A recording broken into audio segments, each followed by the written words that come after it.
Thanks for joining me on episode 550 of the Inspired Stewardship Podcast. I'm Dow Tippett, author of 7 Daily Choices. I challenge you to invest in yourself, invest in others, develop your influence, and impact the world by using your time, your talent, and your treasures to live out your calling. Having the ability to make the right choices every day is key, and one way to be inspired to do that is to listen to this, the Inspired Stewardship Podcast with my friend Scott Mader.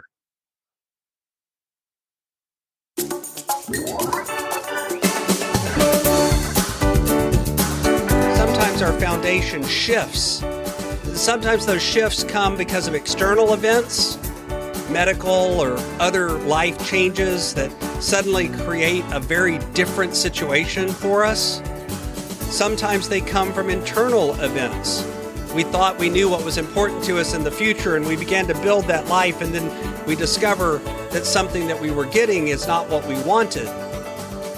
Welcome, and thank you for joining us on the Inspired Stewardship Podcast.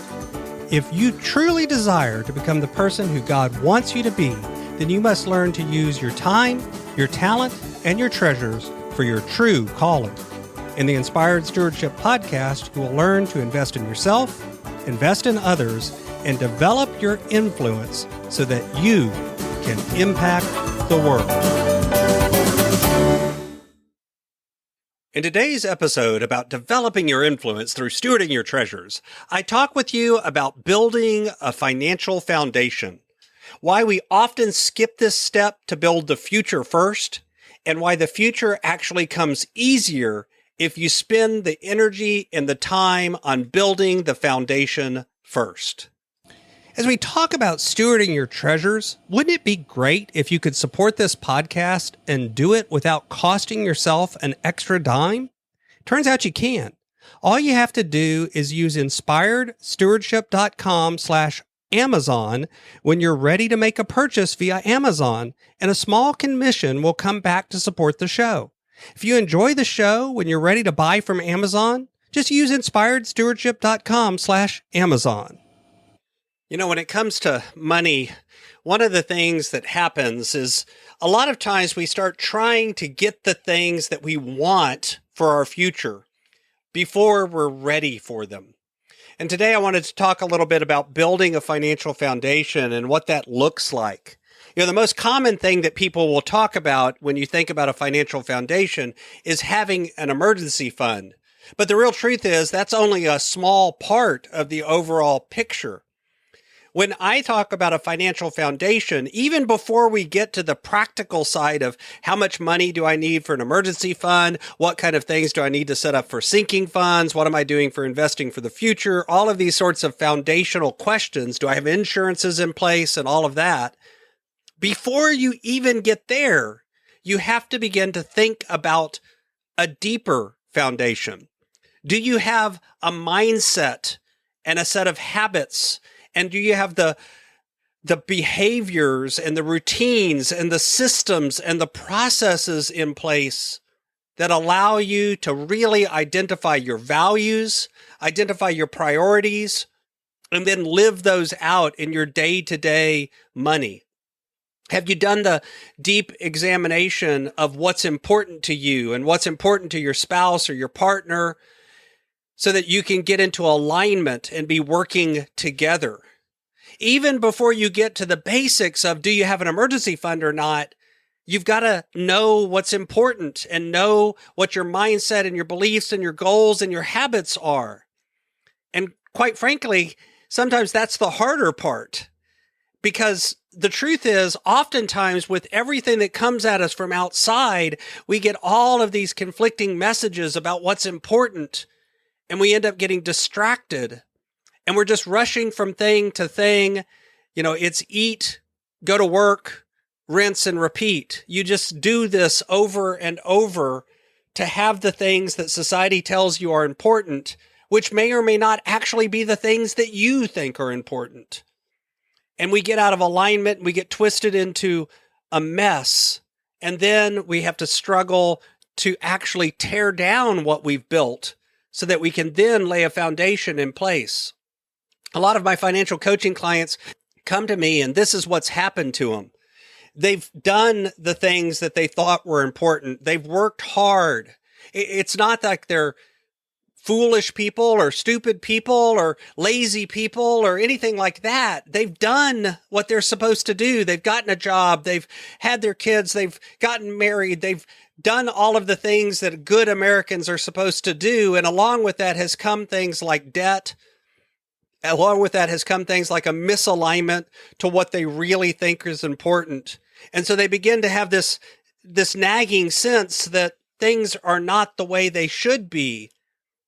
And then they come to me for help, and we end up having to tear down the walls and tear down the habits and tear down the mindsets and the limiting beliefs that are keeping them trapped where they are. And we tear all of that down and then build up the financial foundation. The truth is, it's easier to build the foundation first before you build the building.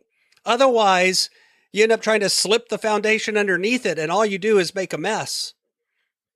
But the truth is, we skip this step. We do this examination. We don't think about what's important to us. We don't examine our values. We don't spend time and energy building habits and routines that work for us. Instead, what we do is try to jump straight to the future. You know, the number of people that come out of college and try to have the house and everything that comes with it, along with the student loans and everything that comes with those, all at the same time, so that they're living the lifestyle that their parents did, only they're 25, 28 years old and don't have the income yet to support it. And then they get twisted up in a mess. We try to build our future, often using debt and leveraging things instead of laying the foundation. And don't get me wrong, this isn't one of those credit cards are evil and debt is never any good. You know, honestly, I live my life without debt, and I do think that there's a lot of ways that debt gets us twisted up and gets us in trouble. But in this case, it's not really about the debt. It's about the fact that you're trying to build a future that you're not ready for yet. And because of that, it comes along with baggage and anchors that hold you back and hold you down. Instead, the future comes easier if you do the hard work up front and spend the energy and the time to really build the foundation. The other thing to realize is with our money, sometimes our foundation shifts. Sometimes those shifts come because of external events, medical or other life changes that suddenly create a very different situation for us. Sometimes they come from internal events. We thought we knew what was important to us in the future, and we began to build that life, and then we discover that something that we were getting is not what we wanted. So you also have to be open for the fact that at any time, you may have to indeed tear down the future that you were building so that you can build a new foundation and have an even better future coming down the pike. You know, I've done that a few times in my life where I've had situations where I was doing something either as a career or with my family in other ways, and we discover that the things that we're doing are no longer working for us. And it's time to re-examine them and reset and refocus so that we can gain control and continue to move forward with a new plan. And I call that times to reset the foundation. Maybe you've discovered that you're at one of those points where either you've built a future that you're not happy with, or you need some help figuring out what are the foundational steps that you need to execute so that you can build a future that's secure, whatever security and success means for you. Maybe you even need some help figuring out what that is. That's where working with a coach can really help. So what are you doing to build your financial foundation so that you can really get the financial future that you want?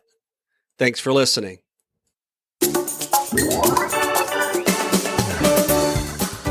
Thanks so much for listening to the Inspired Stewardship podcast. As a subscriber and listener, we challenge you to not just sit back and passively listen, but act on what you've heard and find a way to live your calling.